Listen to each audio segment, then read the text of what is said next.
அஸ்வின் குமார் திரைப்படங்கள், ஓடிடி தளங்கள் மற்றும் தொலைக்காட்சி என பல்வேறு துறைகளிலும் பன்முகத்தன்மை கொண்ட ஒரு திரைப்பயணத்தை அமைத்துக் கொண்ட புகழ்பெற்ற நடிகர் மற்றும் மாடல் ஆவார். 2013இல் ஆபீஸ் போன்ற தொலைக்காட்சி தொடர்களில் சிறிய வேடங்களில் தனது பயணத்தை தொடங்கிய இவர், ரெட்டைவால் குருவி மற்றும் நினைக்க தெரிந்த மனமே ஆகிய தொடர்களில் முதன்மை வேடங்களில் நடித்ததன் மூலம் பரவலான அங்கீகாரத்தை பெற்றார். 2021ஆம் ஆண்டில் மிகவும் பிரபலமான ரியாலிட்டி நிகழ்ச்சியான குக் வித் கோமாளி சீசன் 2இல் 2ஆம் இடத்தை பிடித்ததன் மூலம் இவரது பயணத்தில் மிகப்பெரிய திருப்புமுனை ஏற்பட்டது.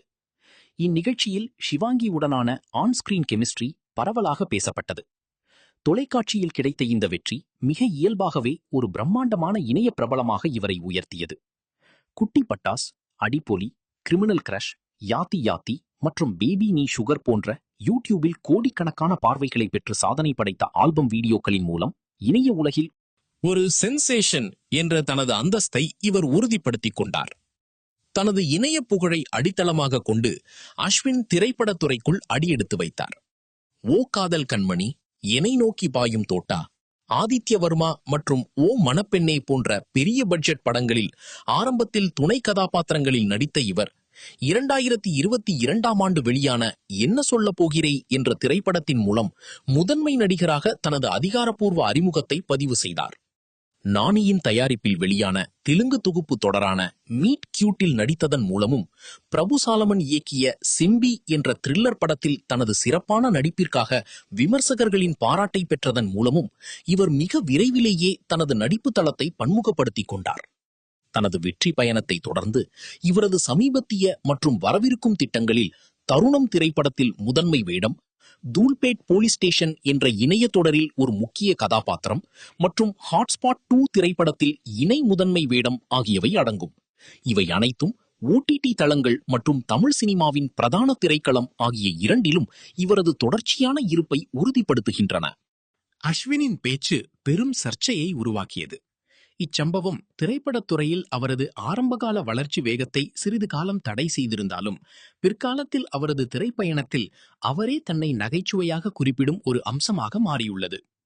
அஸ்வினை சூழ்ந்து எழுந்த சர்ச்சைகளிலேயே மிகவும் குறிப்பிடத்தக்க ஒன்று, டிசம்பர் 2021இல் அவர் கதாநாயகனாக அறிமுகமான என்ன சொல்லப் போகிறாய் என்ன சொல்லப் போகிறாய் திரைப்படத்தின் பிரம்மாண்டமான இசை வெளியீட்டு விழாவின் போது நிகழ்ந்தது. விழாவில் கூடியிருந்த மக்கள் மத்தியில் பேசியபோது, ஒரு திரைப்படத்தின் கதை விவரிப்பு ஸ்கிரிப்ட் நரேஷன் தனக்கு சுவாரஸ்யமாக இல்லாவிட்டால் தான் தூங்கிவிடும் ஒரு கெட்ட பழக்கம் தனக்கு இருப்பதாக அஸ்வின் குறிப்பிட்டார்.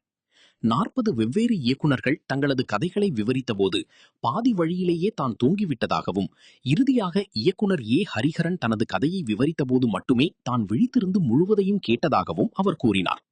அந்த பேச்சு மிக வேகமாக பரவி சமூக ஊடகங்களிலும் தமிழ் திரையுலகிலும் பெரும் கொந்தளிப்பை ஏற்படுத்தியது.